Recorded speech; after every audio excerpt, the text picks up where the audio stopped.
most likely never been told this in your lives, but yet it's kind of the basis for life itself. So take comfort in what I'm about to tell you, not concern. It's okay to die. I'm not talking about this I'm gonna kill myself sort of mentality. That's a different story. We'll get to that. What I'm talking about is this alternative to the death narrative that we've been given, which is that death is an adversary, and that it steals the significance of our existence, that it is the punctuation of a period on these compound, complex sentences that we call our lives. And out of these fears, we come up with these subliminal ways that we try to subdue death, whether it's through bearing children or embodying our egos into art or applying synthetic cosmetics to our bioorganic bodies. But I am here to tell you, it's okay to die. All right, so I clearly fixate on dark things. Welcome to the next 15 minutes of your lives. This, I swear to you, it's a love story. Not all love stories are simple and easy. So who am I to say such a thing? It's okay to die. I mean, entire religions have been written and created to contradict those 4 words. Let me start by saying I am a 33-year-old with a very embarrassing bank account. Someone who lives in the back of this makeshift furniture store as a means of trying to financially offset this literary lifestyle I've been pursuing. Someone who has a history of scavenging for meals out of dumpsters. Someone who still occasionally does. So I'm just your typical run-of-the-mill death expert. As such, our grim tale begins about 7 years ago while I was volunteering for this social justice nonprofit that had me traveling around the United States back and forth, living out of this van, giving presentations at high schools and universities, raising awareness and advocacy in the hopes of mitigating the use of child soldiers in Central East Africa. And when you live in a van with people, with your coworkers, you start developing really strong bonds with them, especially when you're dealing with such heartbreaking and harrowing work. One of these people became a best friend, Nate Henn. This goofy, charismatic, uplifting guy. Sometimes we were on the same team together, sometimes we were shuffled around the country, but we always stayed in contact, text messaging or calling each other. And it brought a brightness back to those long and taxing days. And I suppose that's why one conversation in particular really stood out, because it was Nate being less chipper, less optimistic, a little more somber, more melancholy. He had called and said, "Tyler, I just got the news that one of my friends from childhood, he was killed while deployed in the Middle East." Then he went on to say, to the best of my memory, that this was his 4th or 5th friend that he had lost at a young age. And I didn't know what to say, because we're not really ever taught how to deal with grief, right? It's not taught to us in school unless you're maybe going for a grad program or PhD. And I think we just kind of hope that empathetic response will kick in when necessary. So I'm sure I probably said what I was supposed to say to him in that moment, that I was sorry for his loss. I'm sure I gave anecdotes and platitudes of my own experiences up until that point, which was a friend in high school drowning in a bridge jumping accident, or my Aunt Janice contracting the rare pulmonary disease, hantavirus. And I'm not sure if my words helped. The next time I saw Nate, we were back to our childish antics of practicing pro wrestling moves on each other in convenience store parking lots. We were idiots. But the last thing he said in that conversation, I'll never forget. He said, "Tyler, I'm tired of my friends dying." Those words stand so resolute in my mind because it wasn't but 3 months later that Nate himself was dead. He had gone to Uganda to witness firsthand the groundwork that we'd advocated so ardently for, and he was over there visiting friends, watching the men's FIFA World Cup Championship match. And it was during this game that a series of explosions erupted across Kampala. Terrorist attacks orchestrated by a Somali militant group. 74 innocent people were murdered that day. One of them, now with a little bit of shrapnel in his chest, was Nate. 4 days later, coincidentally, I started this new job in Colorado, working at a wedding chateau just outside Rocky Mountain National Park. I arrived as an infected wound, as a single cell to our species now poisoned with hurt and confusion and anger, and soon, if left untreated, to metastasize into that cancer of hatred. Nights planned with friends to go bowling or see a movie, they were eclipsed by solitude at the river or unaccompanied drives into the woods. I couldn't shake this strange new paradigm of darkness that was forced upon me in illuminating this age-old truth that life was only possible with loss, and loss only meaningful through love. I started withdrawing from people, away from friends, community, family. But the more I withdrew, the more I was exploring. And the more I learned about nature, the more I was learning about myself. I was out on those trails in that national park any chance that I had, because I was holding on to any fragment of hope that could bring purpose back to this pain. Because what should have been a summer paradise had become a turbulent test of character, but it was the mountains that drew me back in, and that's why by the end of that summer I had set this goal to hike to the highest point in that park, Long's Peak, at 14,259 feet, the keeper of the Rocky Crown. I set this goal because maybe naively and metaphorically I thought that if I could get over that mountain, maybe somehow I could get over my loss. So I went to this place where people die every year, hoping somehow to feel alive again. I wanted to sweat my sufferings. I wanted to seep all haunting memory from my mind. So I woke up early. I drove to the trailhead and I hiked for hours, and I got to the last mile and a half of this mountain. But there was a series of missteps that made me make a wrong turn. I almost fell off a cliff and confronted a mountain lion.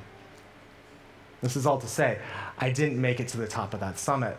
And I went home defeated, shaken by these scares, and was now hoping that there would be another time and place for Longs. Maybe when my heart, like that mountain, was more willing to forgive. Out of all of this, though, out of this failure, came a different goal: to visit all 59 of the US national parks, because what I'd found at Rocky Mountain National Park was so amazing. And I was still grieving, and I wanted to use that as a coping mechanism for what I was going through. So initially, these parks started coming really quickly, and they were amazing. I went to the Grand Tetons, Yosemite, Bryce Canyon, Capitol Reef. And I was seeing some of the most magnificent things on our planet. I was seeing the biggest trees, the tallest trees, the oldest trees, the clearest water, the longest cave systems. And through it all, I felt my spirit regenerating. And I was having so much fun. I was skinny dipping on the Channel Islands, camping illegally on the side of the road, still eating out of dumpsters, but this time with those like tricky bear locks on them. And the parks, with all their majesty, they just kept coming. But so did the deaths. There was my neighbor Terry, who had been living with chronic pain from brain aneurysms, who put a gun against his head and pulled the trigger. There was my dear friend John, who had been facing a battle with obsessive compulsive disorder his entire life, decided to mix a lethal dose of chemicals together while locked inside his Jeep Liberty. And just when I thought I was on the crest of that wave of recovery, I came crashing back down, because I found myself in that same position that Nate had been in. And I was saying to myself, I'm so tired of my friends dying. But these last two, they really rattled me. They kind of triggered me because I understood them. Because I'd been to that precipice, I'd looked into that void, I'd stood on that cliff of life and death and knew what it was to make a decision. Because since the age of 14, I've been battling with clinical depression myself, and this is manifested in different ways, destructive ways. Self-harm, the inability to construct a future, suicidal ideation. And though it was Nate's death that kind of led me on this journey from the beginning, the inciting incident, this wasn't a conflict of man versus man or man versus nature. It was man versus self. And I had to figure out a way to save myself from me.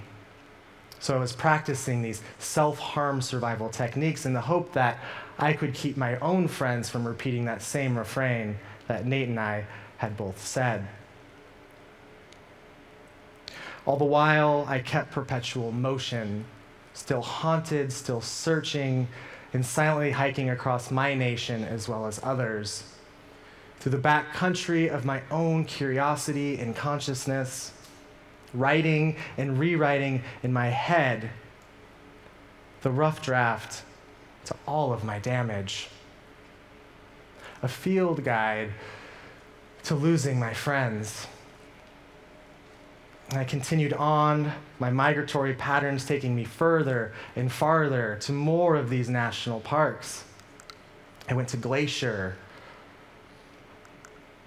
Canyonlands, Saguaro, Death Valley. And like a seed to the sun, I could feel myself opening up.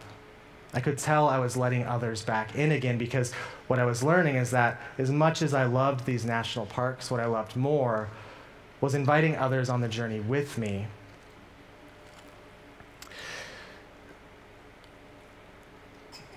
And so at this point, I think I'd been to maybe 45, maybe around 50 of the national parks, and I kept going. And I was learning that life moves in seasons, and that patterns, they're replete in the soil and the stars and ourselves. That it's the unknown complexities that make this life so simple.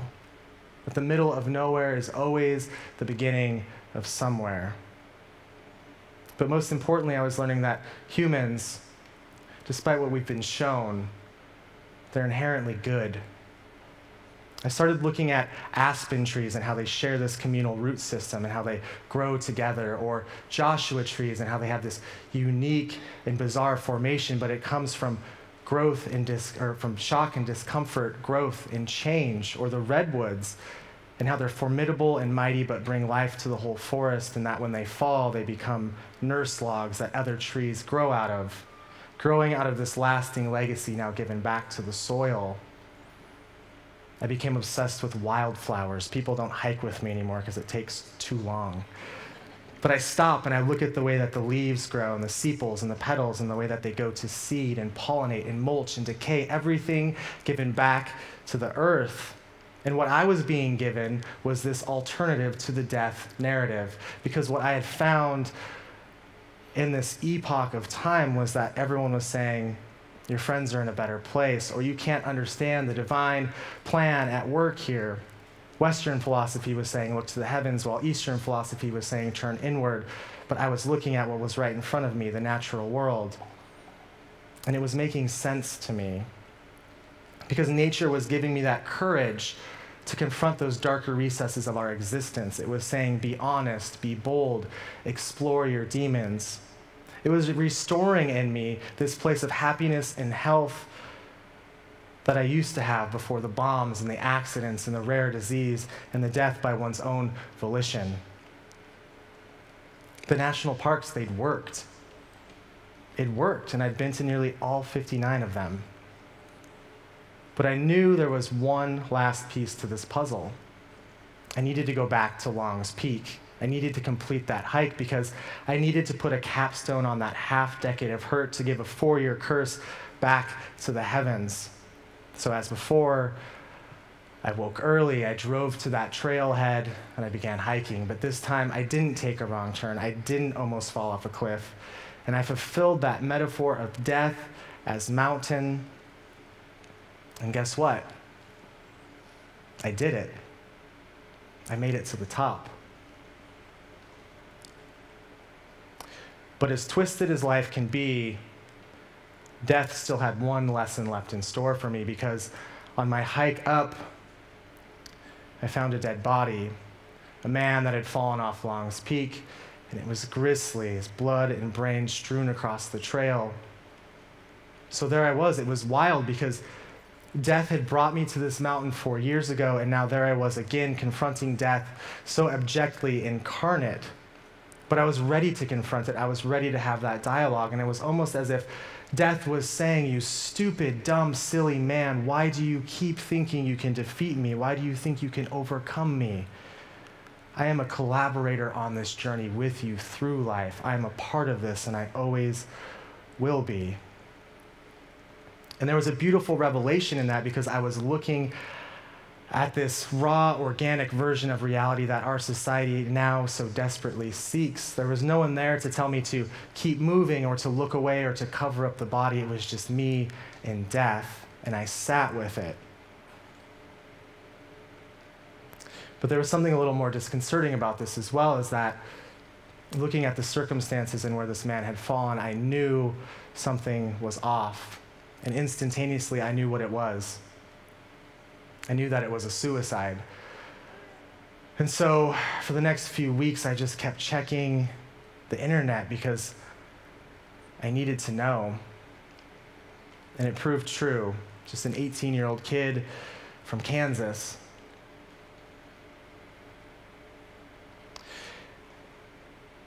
And I needed, well, when I think about this kid, I weep for him because I knew what brought him to that mountain. And I saw it, and I just knew that could have been me, but there was a cliff dividing us, and there was a choice. I weep for him because I needed him in order to forgive myself and forgive my depression, and to move on and move forward and to let go because I'd found my peace and I'd made it to that summit. But I just wish that somewhere along the way I could have told him what I'm trying to tell all of you. And that is, we are not alone in our afflictions. That suffering is universal. That the core subatomic particle of this planet is the word goodbye, and that goodbyes never come easy. And all that hurt we hide inside, all those stories we don't want to tell, these are the love letters we need to start sending out to each other, from one ailing heart to the next. So please let me be the first to say, I see you. I hear you. I recognize your weariness. And I love you. I told you this was a love story. But what I wish I really could have told that kid is what it took me so long to learn and what nature fought so hard to teach me. And it's that if you treat death as something unnatural, as a sin, as a failure, inevitably you will start treating life as unnatural, a sin, a failure. But death is natural, and it's okay to die. But the real beauty of those 4 words is that if you start to truly, truly believe them, you will inevitably start to believe something else. That it's okay to live. And that's what I would have told this guy. That it's okay to live. Thanks.